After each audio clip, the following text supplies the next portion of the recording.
Hello, dreamers. It's your favorite VTuber here, back after a year-long nap. Gonna do a quick breakdown of how I make D&D characters, my methods when I go to do it in D&D Beyond. Doing this for some friends, but I figured I'd upload this on YouTube just for anyone else. I think my method's pretty good. Of course, there are other methods out there. Feel free to follow what you think, but especially I have learned, I've seen two different methods typically for making D&D characters. Oftentimes, I've played a lot of D&D, been playing for 10 years. So, oftentimes I do see people who come into the game and they have the idea for like an OC or something already, and they'll just already know like, oh, this character would make sense as this class, this species slash race, whatever. They'll already know what they want. But many people, myself included, maybe we're trying to think of something on the spot. You know, we don't quite yet have an idea, and we need the inspiration for it. And this is my process to make not only a inspired and unique character, but a character who really stands out and complements the party. I think is the most important thing. As you see here, my handy little notepad on the side. I am going to go over these different points. I believe the best place to start if you don't know what you're going to be is with your class, okay? The way I tend to make a character is I'll focus on the mechanics of the character first, and then once I know like what kind of character I'm going to play in the actual gameplay, you know, my abilities and skills and all that, then I will use those abilities and skills to create the story and background and personality of someone who fits those abilities, okay? So I'm making like a RPG character who already has all the abilities, but he's a blank slate, and then I flesh out everything else from there. So the thing that will influence your gameplay and mechanics the most is your class, so it's pretty much always where I start. What I find helps out the most is to look at the rest of the people in your party in a campaign, okay? Party balance is something that does kind of matter. In D&D, you are able, of course, you're welcome to run any combination of whatever you want in the party, but I do find that the more different classes you have, typically the better. You know, if you're running a bunch of similar classes, you will end up having overlaps in strengths and weaknesses and similar-esque abilities, and not only does that mean that you might be really good in certain situations but bad in others, but also it makes your character tend to stand out a little less if everyone's like a stealthy character, right? So I think looking at the other party members, figuring out what classes they're playing is a good start. I tend not to overlap the same class. I like to look at synergies between different characters or different classes. Like if there's a rogue in the party, rogues really want at least some melee fighters so that they can get their sneak attack. So usually if I see a rogue in the party, I'll make sure that if there is no other melee, I will be a melee. I will keep those enemies within 5 feet to help the rogue get their sneak attack, that kind of thing. Or if there's gonna be some, I don't know, to look at species, we're talking class at the moment, but look at species. If there's someone with a species that like a grung that needs water, I will play a class that can create water to help them out. And you can even discuss this with your party members. Creating characters that synergize and work together is, I think, one of the best things you can do to make a really good character, to encourage the roleplay and fun in D&D, because it is a team game at the end of the day. So when you make these combo characters, whether without the player necessarily fully knowing that you're doing that, or working together to be like, hey, if your character does this and that, how can I help out? Can I do this and that? I think is a good idea. Another thing is I like to look at how many martials versus spellcasters we have. Do we have a lot of magic? If so, maybe I'll focus on more like melee and weapon-based characters. Do we need more spellcasters? I think this is a very important thing. On a similar note, how many people do we have in the front line to tank the enemies and tank most of their attention, I should say, prevent them from reaching the back line? You know, these more durable characters I will make if the group isn't a lot. Again, if we have a bunch of wizards, sorcerers, sneaky rogues in the back line, everyone's squishy, I'll try and make more tanky characters to put in the front line. Or vice versa, if everyone's up in melee, we want some backline. We're going to probably want some high damage spellcaster or support character to heal up the front line, right? And a similar note, when looking at the spellcasters, it's also important to note what kind of spellcasters we're looking at here, right?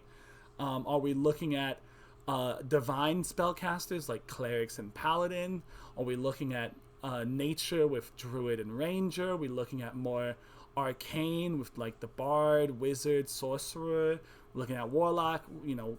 I think having different varieties in the unofficial types of magic also is nice. Not for balance, but also uniqueness. It does help you stand out more when you have these different flavors of character in a way, like ice cream. If everyone is a similar flavor, you're not going to notice it as much. But if you've got, chocolate, vanilla, strawberry, all three of those are going to stand out to each other, right? And then lastly, in the same vein, I look at the ability scores and the skills of each character in the party, as much as I can. Obviously, some people keep things secret, but I'll using the class, you can usually make a pretty good guess. If you've got a rogue, they're probably going to be good at stealth and picking locks and stuff like that. If you've got like a druid or ranger, they're probably going to be good at nature and survival. You can kind of make a pretty good guess typically. If no one's very strong, if there's no like barbarian or like paladin, there's probably not going to be a lot of strength-based characters, right? So maybe it's a good idea to build a strength-based class and be good at athletics so someone in the group can lift things up and carry things, right? So that's my first thing. In this example, we'll say the group that I'm playing with, let's say they're all frontline characters, right? They're all I'll just use the group that I was making this of. We've got like a fighter, a monk, bard, backline. Okay, so we've got backline support, not damage dealer, but that's good. Rogue's damage dealer, weapon focused martial character, right? I'm forgetting some others, but all three of those, what I'm seeing is a lack of, we've got one support spellcaster, we've got 3 different varieties of potential melee weapon-based fighters. We need some magic. We need some heavy-hitting spellcasters. So then in this case, I'd probably play sorcerer or wizard. Maybe warlock, but warlock's a bit of a different one, but you could do warlock. Maybe any of these 3 down here would be fine, right? Or I would play a druid or cleric that is very spellcasting focused. So this narrows down, but I've not picked just yet. This to me narrows down which classes I'm looking at. The next part is, for me, I then like to look at, okay, I have a general idea of what would be good for the team and the group. What do I want myself? When I make a character, I usually like to have a core idea or concept that I push to its extreme. Okay, so my best example I can give is I had a character who used a class feature which allowed him to wear a suit of armor that would replace his limbs if he was missing any. So that character, I had it that he was an amputee with no arms. He used psychic magic to move things when he wasn't using prosthetic limbs. And I tried to give him as much like psychic magic and ways to overcome his physical disabilities. And that created a very unique character off of that. In the case of this, to touch on not just what I'm looking at, but what I mentioned before, let's say I'm making a character together with someone, and let's say I'm making a character together with my rogue. Well, I'm probably going to want, as mentioned before, someone who is melee frontline, someone who is able to, help them get those sneak attacks, right? But in this case, the group kind of already has it covered. So what would then a rogue maybe want? Ways to gain advantage. Ways to gain advantage, always good. Additional speed. Rogues are squishy. They don't want to stay, melee or range, they don't really necessarily want to stay in the thick of a fight. So I think some sort of spellcaster who can provide that advantage / speed is a good idea. So that makes me think less warlock, less sorcerer. Those are more selfish DPS based characters. Makes me think a little more like maybe a wizard to provide those buffs and debuffs to the enemy might be the best. So let's say in this case I'm going to go wizard, right? So I add wizard to my class. Well, actually, before I add, I'll go look on D&D Beyond. These are the resources I use. Typically, D&D Beyond, the rules tab here has like all the things you really need.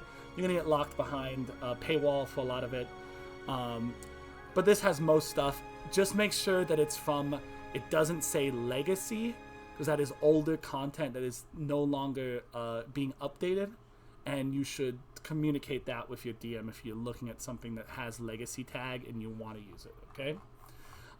If you can't find something here, or you can't access it more than likely because of the paywall, I like to use this little website called 5e Tools. 5e Tools, while kind of confusing to navigate, it has basically everything you could need. It's got all the options. Spend some time getting to understand it. I'll leave that up to you, but it is very good to find anything that is behind the paywall. Otherwise, I sometimes will use Wikidot here, which is pretty good.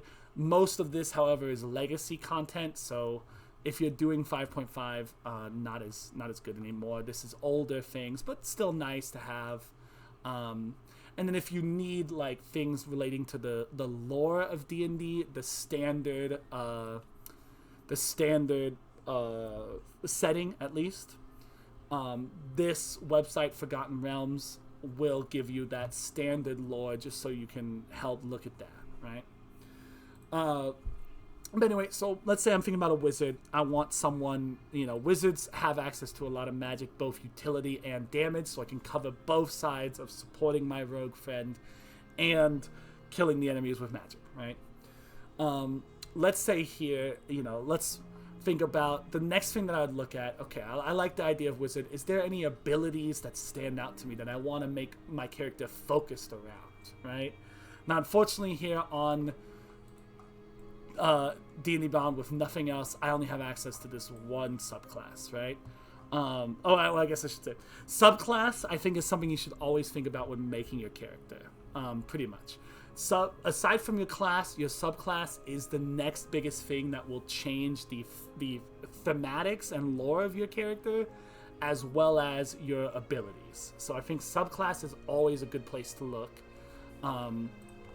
Especially if I'm looking over wizard, aside from their spells, there's not a lot here that stands out. It's mostly just spell casting stuff. No particular abilities that interest me to make a character based around, but that's where you'll find that in subclass, right? So if I go to wizard here, just type in wizard in the search bar, go to the class. Now I have a bunch of different options here. These are all different types of subclasses.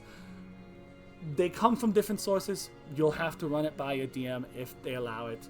Anything that has PHB 24 should be allowed. Anything that is 14 is older content, and then these other stuff are allowed based on, again, your DM. So, but let's say I look through a bunch of these and I find, where's the transmutation? This is an older one, but transmutation has an effect that I think is very fun and interesting. At level 6, as a transmutation focused wizard, I can create a stone that will give someone else a buff. In this case, I could give them dark vision, good for a rogue. If the rogue doesn't already have dark vision and can see in the dark, bam, got them covered. If they already have that, I can increase their speed. That's pretty good. If the rogue doesn't want it, I can give it to anyone to make them resistant to certain types of damages. I can keep it to myself, of course, but what's the point of keeping it to yourself when you can make the others like you more, both in and out of character, by sharing, right? I think usually features like this that you could use for yourself or for someone else, as D&D is a team-based role-playing game, it's better to focus on giving it to someone else. So in this case, but nice feature, right? Dark vision or speed increase for the rogue. Both of those very valuable. So let's be a transmutation wizard. I think this is cool. Is there any other features that I think are really super unique and interesting? Not really that I see it, but I'm like, okay, maybe we'll focus on the speed increase. Let's say my rogue already has the dark vision, right?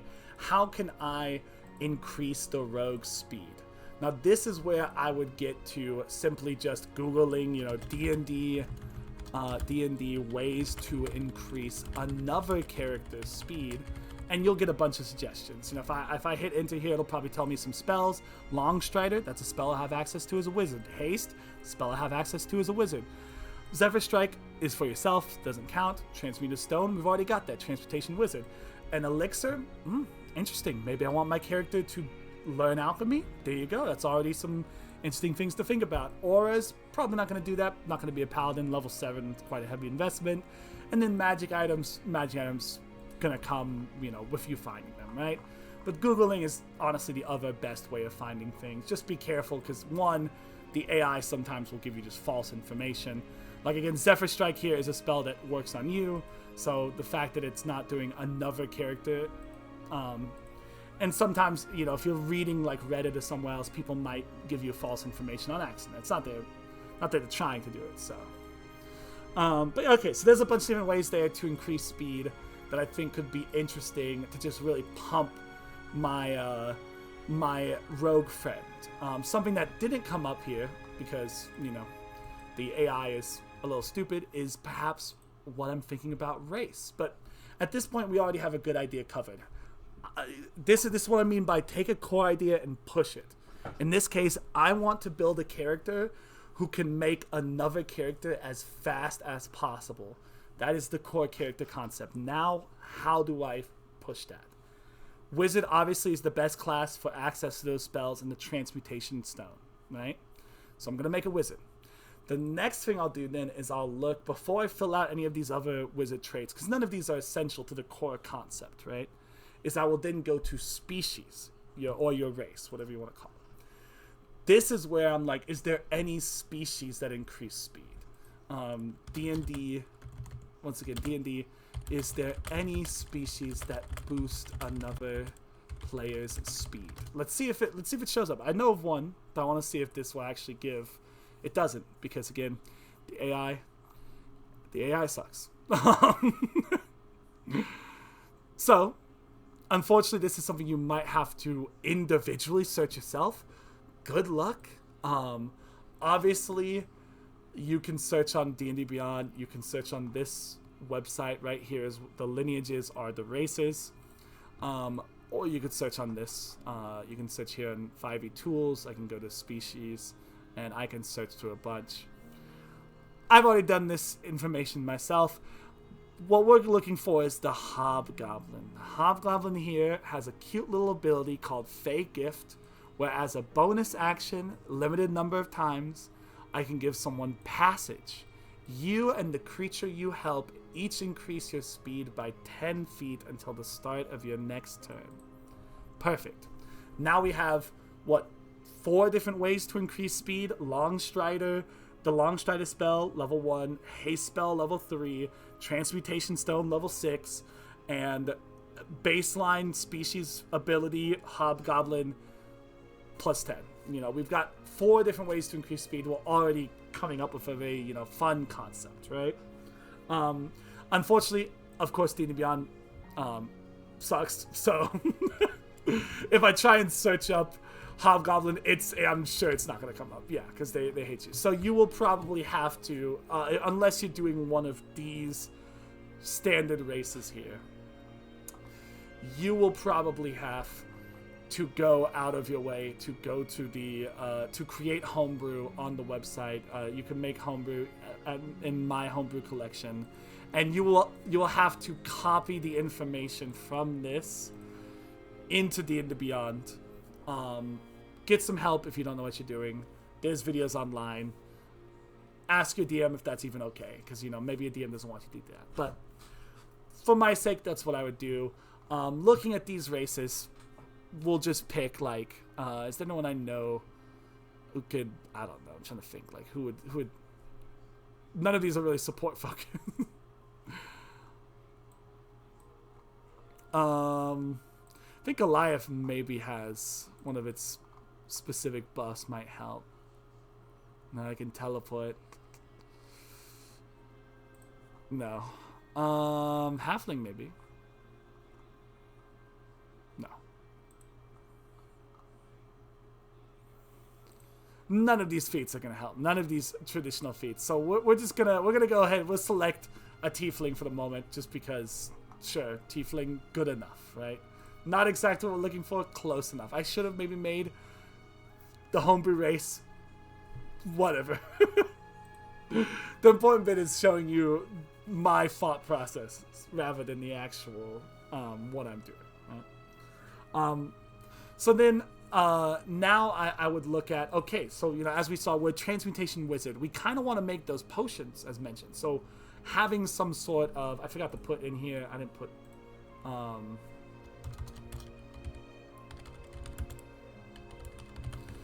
background synergies, because that's probably the next thing that I would focus on. I want to have access to some potion making.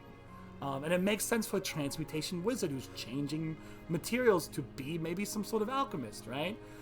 As a wizard, looking at my class, I gain some skill proficiencies. We'll take whatever fit, like Arcana and maybe Nature if we're going to potion making. Okay. We'll pick, we'll go to spells here. We'll pick out, we'll add spells. We'll just real fast. The only one that matters for the purposes of this is that we know we want Longstrider, right? If we're really going into it, I'll just throw out like, we mentioned before we want like maybe advantage for the rogue. Well, there's a spell called, wait, can you not get Fairy Fire as a wizard? Okay, never mind. Let's see, is there any spells? Let me look at the list actually. Oh no, we probably can. But as I mentioned, I bet you, is it Fairy Fire? There we go. So maybe I was misspelling it, to be fair. Before I jump to, no. I'm pretty sure wizards can get Fairy Fire. Never mind, we can't. So, hey, I'm just wrong. Sometimes you'll be wrong, and that's okay. It's alright to be wrong. Instead, we'll look at, okay, maybe Grease. Grease can knock enemies on the ground. That's pretty good. When they're prone on the ground, they'll have advantage. Unless this depends. Is your rogue going to be a melee or a ranged fighter? If they're ranged, Grease wouldn't be good. If they're melee, Grease could be good, but you gotta make sure you don't have them slip as well. Rogue probably wouldn't slip in it. Risky, things like that. Maybe Mage Armor. We'll take Mage Armor. Mage Armor is a great spell. Basically better, the highest tier light armor you can get until you get magical armor. Obviously it costs a spell slot, but you and your rogue would both love this. So let's take Mage Armor. I'm sure the rogue will appreciate having free better armor. Who wouldn't, right? And we'll build out, pick more spells based on this. If it doesn't fit the concept, we'll think about the party.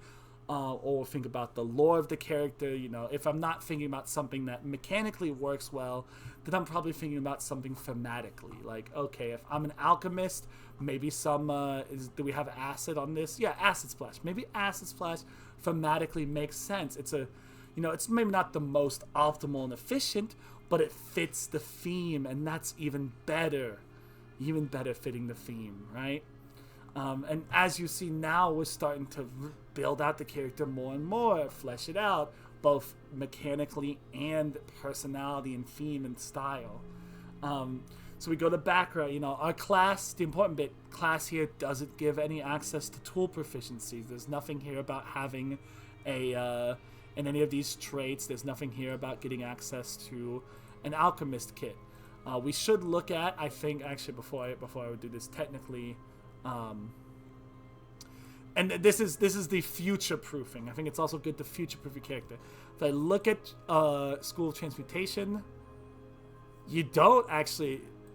There's nothing in here. I mean, I could search up, Control F, and search up alchemy. Do I see anything about giving me alchemist kit proficiency? I don't. Okay, so if I can't get alchemist kit proficiency from my class, and it's something I want from my character, then maybe, you know, species, but my species isn't going to give it to me. Probably not. Most species don't give you a tool. So now I'd think about background. Now you can make a custom background and you can give it whatever you want here in the configure section. But theoretically, your DM might not allow you to do. So this is where I'd go to the backgrounds tab of D&D tools, right? And here I can hit filter. This is the way it filters. Again, good luck. You'll learn to navigate on your own. I believe in you. Important bit, we scroll down here. We hit tool proficiencies, alchemist supplies. Perfect. We hit that. Only one gives me alchemist supplies. Now, granted, Mageborn sounds cool. Maybe my DM doesn't allow it from this setting. Maybe Mageborn, for one reason or another, doesn't work for my DM. If not searching up alchemist supplies, then just any artisan's tools, or any in general. Evil one would work. That way I can choose out of the options to get alchemist supply. And this will give me a much wider selection, as you see here. And then I can look over it and be like, I don't know,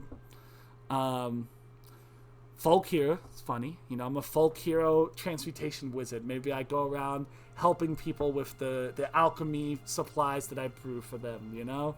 That's cute. If you look, you know, if I went back to Hobgoblin, I'm going to use this to go to Hobgoblin, wherever it is. Hobgoblin lore talks about in here how they come from the Feywild, the land of fairies and stuff, and how they have a natural gift for hospitality, for helping others, right? What does it say? Channel the Feywild's rule of reciprocacy. Thing, what a word. But givers and receivers, mystic bonds between them. They have deep community ties to one another. So maybe the idea of a very gift-giving, but with a secret twist, perhaps, because I'm Fey, right? Wizard, hobgoblin, maybe that makes a lot of sense. So let's say I want to be a folk hero. Folk hero is in the older edition rules, so I could put it in here. Folk hero, however, probably has an updated version if I were to search. Maybe not though. Maybe. What? What? How come I can't even find the regular? Okay. Well, whatever. We have folk hero here. We have it there. Your DM might make you, change it depending on your setting, whatever. Won't worry about it. The important bit we figured out our background. Our background is not only going to give us these interesting skill proficiencies, we're going to be good with animals and survival. Those are two other aspects now that I can flesh and think about my character. But it's also going to give me vehicle proficiency. A traveler, maybe I want to mount. Now I'm thinking maybe I want to have some pets that I've raised. That's all, more character concept fleshing out because of the mechanics, right? And then obviously I want to pick up alchemist supplies because it fits thematically with brewing potions for speed and for the transmutation wizard. Again, all of this is coming back into a core idea that I am making, right? So now with this, I've picked my class, I've picked my background, picked my species. Now we got to do abilities. Abilities, something I probably should have thought already. When I would look at abilities, I'm going to look at, okay, as a wizard, I'm going to need intelligence no matter what for my spellcasting. Oh, wait, let me go point by. I'm going to need intelligence no matter what for my spellcasting. Intelligence is important. Going to need constitution probably at least to like a 14. The 15 odd number doesn't really make much of a difference. But this gives me a +2, gives me a little extra HP. Also prevents me from getting perhaps poisoned by my own concoctions I brew. So now I have to think, what other stats do I want, right? Well, if we remember back with the background, we get animal handling and survival proficiency. Both of those are wisdom-based proficiencies. We go back to our class. We picked up stuff here that are, arcana and nature are focused on intelligence. Maybe we want to have a bit of wisdom too. We want to be a bit wise for our particular wizard. We could maybe bump it up to a 14. 12, a +1 is respectable. let's go 13. Let's go 13. Let's, as our ability score increase, let's choose increase 1 by 2 and 1 by oh wait, but what am I forgetting? Forget the wisdom even. More importantly, we have our stat for spell casting, our main stat for our damage and our abilities, in this case as a wizard.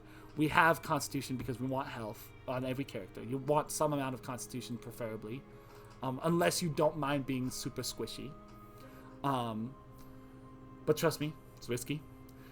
Obviously, we want to figure out our armor situation. If we're using heavy armor, we want some strength. If we're using medium armor, we want a little bit of dexterity. If we're using light armor, or in this case, if you remember, we took the spell... Not that, spell book. We took the spell Mage Armor, which gives us 13 armor class plus dex. So we also want dexterity, more than health even. Rather than having extra health to take damage, it's better to avoid damage. That's what your armor class is there for. So pump that dexterity number up, baby. In this case, well, 15. 15 looks good to me. Maybe 15 is a little too much. Maybe we can bump it down to a... I don't know, 15 seems pretty good. But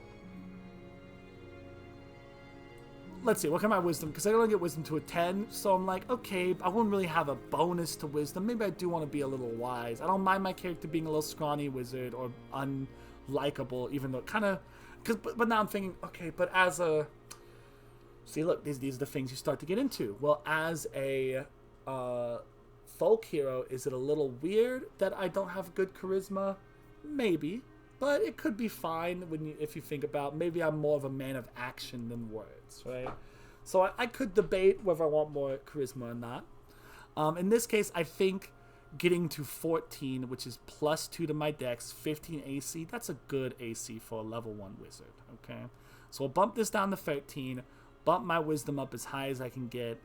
I guess we'll put it at 12. And then, you know what? We can put the remaining 2 points in charisma. That fixes the... So we have a plus 1 to wisdom, plus 2 to intelligence and con, plus 1 to dex, and a no negative to charisma, negative to strength, right? If you look down here at the modifiers, and then using my racial score increases, which is what we get here, let's boost the intelligence as high as we can get because it's our most important stat for our spell casting and our abilities. And then we can use this to, we could debate increased constitution, but since we have an odd dexterity score, let's bump that dexterity to 14, which now gives us a plus 2 instead of a plus 1. So now we have a plus 2 to our health, plus 2 to our armor, plus 3 to all our magic stuff, plus 1 to all of our nature related things like being, you know, with our survival and our animal handling, and at least no negative to our interactions with other people, right? That's all we want. So now we figured out ability scores, we figured out species, background, class. Only thing left at this point is really just to think about, oh, and for the record, that doesn't really show it on the wizard, but some, like, if you're planning on multi-classing, you might have specific stat requirements you want to hit, or if you're planning on using certain features, maybe you want to focus more on one thing or the other. This is good for now, so we're not going to worry about it. Nothing else that we saw specifies a certain stat, right? Mage Armor wants dex, intelligence is what a wizard wants, and constitution for health, good for everyone. Wisdom maybe for our skills, but not as important. Our skills were already benefited from our background. So last thing we'd look at is equipment. You can take the default starting equipment. I recommend picking your equipment yourself. If you pick up just the default starting equipment, you are not going to understand as well what you have as if you take the time to choose it yourself. If you build your character out choice by choice, you will not only think about those choices, make a more unique character, you will remember those choices when it comes time to play your character. So we're going to take the gold. Folks starting here, we get a free tool. Obviously, we're going to take the supplies. We also apparently get an iron shovel, a shovel, iron pot, some common clothes, and a little bit of extra gold from our background. That's what we're getting here, background and wizard class gold. And we're going to hit add starting equipment. This is our starting stuff. If your DM gave you any extra additional gold, you could add it in here. So let's say my DM gave me 10 gold. then I would have 75 gold total, right? And now I can use the 75 gold. Theoretically, you would have the time to shop before your character is introduced. Your character is not going to, how else do you think your character, or shop or receive stuff? How else is your character going to get any of this stuff? That's the reason why the game has the option of giving you the gold, okay? So the easier way to do it, you could do it from this screen, but it's much easier just to now go to our character sheet, go to the inventory section. We can see what we have. Well, what are we missing? We've got some clothes. We don't need to worry about armor because we have mage armor.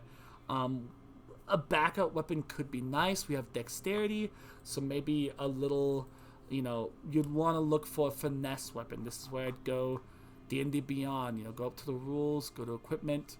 If I'm looking for a backup weapon in melee, right? I have my magic for ranged, but if I run out of my, if an enemy gets up close, having something to protect me could just be good. It makes sense, especially for travelers such as myself, right? So I'd go here, I'd search up finesse is the trait for weapons that allows you to use strength or dexterity. Since my strength is low, we want a dexterity-based weapon. So I search up finesse, see a bunch of stuff here. Not all of this is going to be allowed by your DM. I'm going to use this to search up the cheapest cost stuff. I'm going to look here, especially, you can pretty much guess if something is allowed based on if that is what happened, if it's from a module that, you don't own. We're looking for something. Dart is a ranged weapon, maybe not what we want. Let's look. Hoopa, oh, that's from a module that we don't have. We scroll down. Dagger, right? Dagger, base, default rules, cheap option, 2 gold. Doesn't do a lot of damage, but not terrible, right? It's a simple, cheap weapon, but maybe we want... Is there anything... Oh, we gotta think, though. We're wizard. What weapons do we have proficiency in? Simple weapons. Good, okay. Simple weapon. A dagger is a simple melee weapon. We could have thought about a whip, but a whip is a martial. We don't have proficiency in those. Is there any other simple melee weapons here? We can look for simple, and we're not really seeing anything. It's just gonna be the dagger, basically. So we look at this and we're like, hey, dagger, it's not amazing, but it's not bad. We'll purchase a dagger. So we'll go here, we'll add one to our inventory. Dagger here, we can read its cost, 2 gold, move 2 gold. Bam, we've got 1 dagger. We can tab this to equip it, make sure we're ready to fight, right? Don't have any need for armor. We've got a backup weapon, but we're spellcasters. Spellcasters need a focus. If you read in the spells tab, I know we skipped over it. If you read in the spellcasting, throughout here, there'll be a part where it says spellcasting focus. If you spells have a material that cost for their spells, but if you have the option to use a spellcasting focus, you can replace the material with that. So you want to have one. We use an arcane focus or our spellbook. Do we automatically get our spellbook? I forget. I think we just do. Yeah.